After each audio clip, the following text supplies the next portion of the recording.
మూర్తి గారిని తెలంగాణ సమాజంలో కీలకమైన ప్రముఖుల వ్యక్తులందరినీ ఈ కార్యక్రమానికి ఆహ్వానించి ఈ కార్యక్రమ వేదికలకు తమ కలం ద్వారా తమ గలం ద్వారా ఈ సమాజానికి చైతన్యాన్ని అందించడమే కాకుండా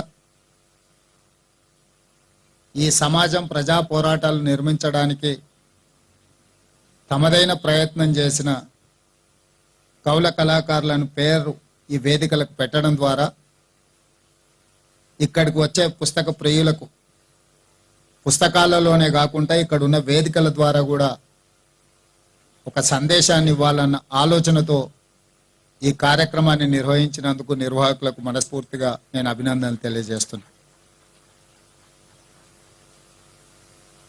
ఆనాడు ఉమ్మడి ఆంధ్రప్రదేశ్ శాసనసభకు తెలంగాణ బిల్లును కేంద్ర ప్రభుత్వం పంపించి చర్చ పెట్టినప్పుడు నేను ఒక అంశాన్ని ప్రస్తావించినప్పుడు ఎవరో పెద్దలు సూచన చేస్తే చరిత్రలో ఎప్పుడు గెలిచిన వాళ్ళు రాసుకునేదే చరిత్రగా ఉంటుంది, కానీ పోరాటంలో అసూలు బాసిన వాళ్ళు, పోరాటంలో అమరులైన వాళ్ళ గురించి చరిత్రలో కొంత నిర్లక్ష్యము, కొంత సమాచార లోపం ఉంటుంది. అది సాయుధ రైతాంగం పోరాటమైన, తొలి తెలంగాణ ఉద్యమమైన, మలి తెలంగాణ ఉద్యమమైన, ఉద్యమంలో సమిధలైన అమరులైన వాళ్ళ చరిత్ర కంటే రాజకీయ ప్రయోజనం పొందిన వాళ్ళ గురించే ఎక్కువ చర్చ జరుగుతున్నది. ఒకవేళ చరిత్రకారులు వాస్తవాలను చరిత్రలో లిఖించకపోతే వాళ్ళకు అన్యాయం జరుగుతుంది, సమాజానికి అసంపూర్తి సమాచారం చేరుతుంది. కాబట్టే తెలంగాణ కవులు కళాకారులు తమ కళలకు పదును పెట్టాలి, తమ గళాలను ఇప్పవలసిన అవసరం ఉన్నది. ఎక్కడైతే పరపీడాయనం ఉంటుందో, ఎక్కడైతే దోపిడీ ఉంటుందో, ఎక్కడైతే ఆధిపత్యం ఉంటుందో ఆ ప్రతి ప్రాంతాన్ని తెలంగాణ అనవచ్చు మనము. ఎందుకంటే తెలంగాణలో జరుగుతున్నది కూడా ఆధిపత్యమే, దోపిడీనే. అలాంటి ఏ ప్రాంతాన్నైనా తెలంగాణ అని పిలవచ్చు అని చెప్పి ఆ రోజు ప్రస్తావించను. ఇవన్నీ మేము సొంతంగా మా జ్ఞానంతో మాట్లాడిన మాటలు కాదు, మేము చదివిన పుస్తకాల నుంచి, మమ్మల్ని చైతన్యం చేసిన గానం నుంచి వీటన్నిటినీ క్రోడీకరించి సభలో మాట్లాడడం జరిగింది. ఈరోజు సమాజం అధునాతన యుగం వైపు సాంకేతిక పరిజ్ఞానం పెరగడంతో డిజిటల్ యుగం కావచ్చు, సోషల్ మీడియా కావచ్చు, రకరకాల మాధ్యమాలు వచ్చి పుస్తకాలు వాటికి ఉన్న ప్రాధాన్యత, చరిత్ర, ఈ చరిత్రను చదివితేనే భవిష్యత్తుకు పునాదులు వేసుకోవచ్చు అన్న ఆలోచన క్రమంగా తగ్గుతున్న పరిస్థితులు కనిపిస్తున్నాయి. అట్లాంటి కీలకమైన సందర్భంలో హైదరాబాద్ బుక్ ఫేర్ వీళ్ళు అశోక్ నగర్లో సిటీ సెంట్రల్ లైబ్రరీలో 1985లో చిన్నగా మొదలుపెట్టిన ఈ కార్యక్రమం ఈరోజు రాష్ట్ర స్థాయిలో వాళ్ళు ఈ కార్యక్రమం తీసుకోవడం, ఇలాంటి కార్యక్రమాలలో ప్రొఫెసర్ రమా మెల్కోటే గారు లాంటి మేధావులు అందరూ కూడా పాల్గొని వచ్చే తరానికి ఒక స్ఫూర్తినివ్వాలి. మనం చరిత్ర చదువుకుంటేనే భవిష్యత్తుకు సరైన మార్గాన్ని, దిశను నిర్ధారించుకోగలము అన్న సందేశాన్ని వారి ద్వారా, ఈ వేదిక ద్వారా చేరవేయవలసిన బాధ్యత మన అందరి మీద ఉన్నది. ఖచ్చితంగా తెలంగాణ రాష్ట్ర ప్రభుత్వం ఇలాంటి ప్రజలకు చేరువ కావాల్సిన కార్యక్రమాలను తప్పకుండా ప్రోత్సహిస్తుంది. ఈ కార్యక్రమంలో నా మంత్రివర్గ సహచరులే కాదు, నేను కూడా తప్పకుండా పాల్గొనడం ద్వారా ఈ సమాజం పట్ల మాకున్న సామాజిక బాధ్యతను మేము నెరవేర్చినట్టు అవుతుంది. ఎందుకంటే చాలా సందర్భాలలో 90% యాంత్రికంగా రాజకీయ అవసరాలకు అనుగుణంగా కొన్ని కార్యక్రమాలు జరుగుతుంటాయి. ఇలాంటి కార్యక్రమాలు సామాజిక స్పృహతోటి, సామాజిక చైతన్యంతో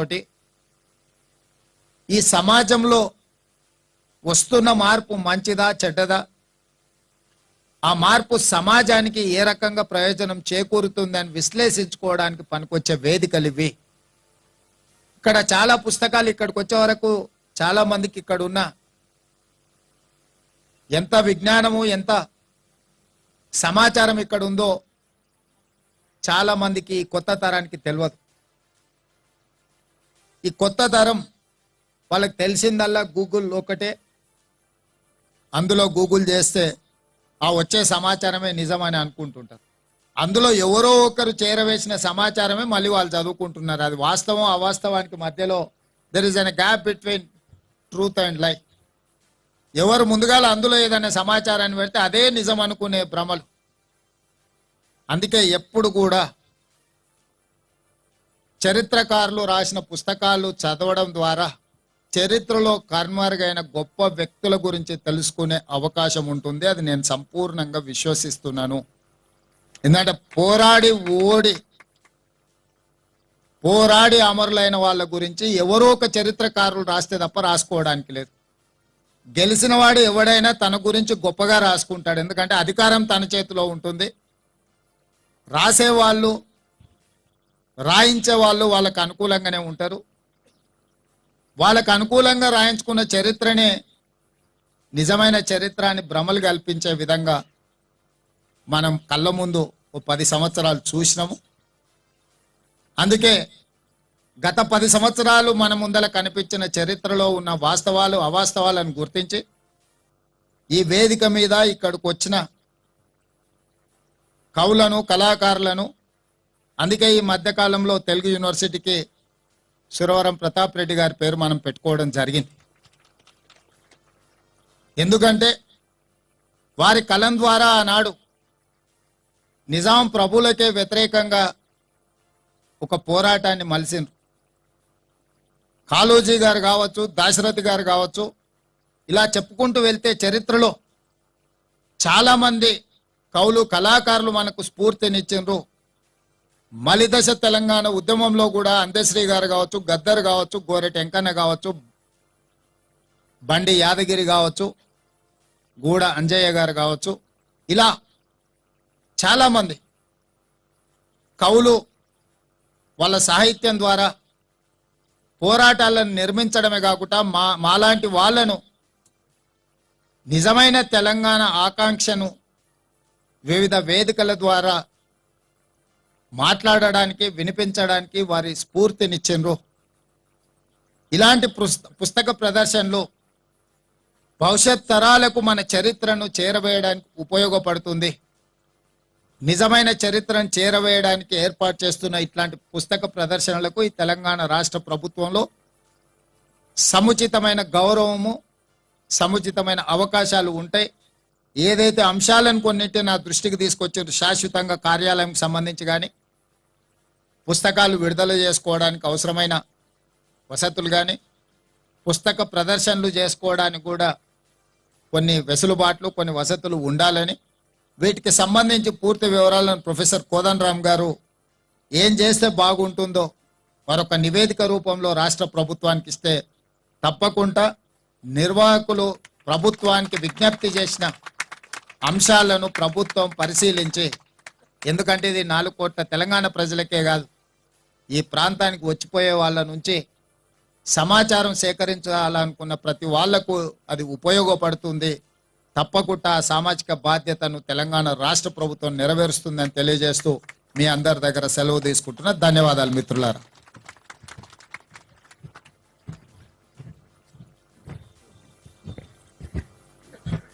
మాన్య ముఖ్యమంత్రి వర్యులు మాట్లాడుతుంటే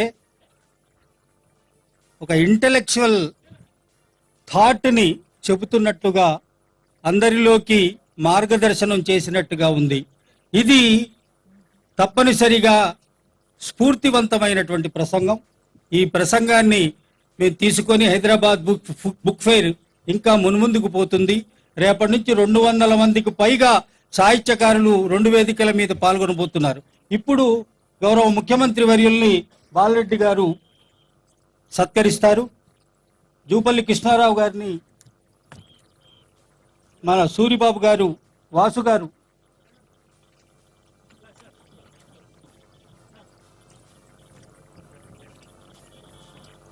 ఇది రండి.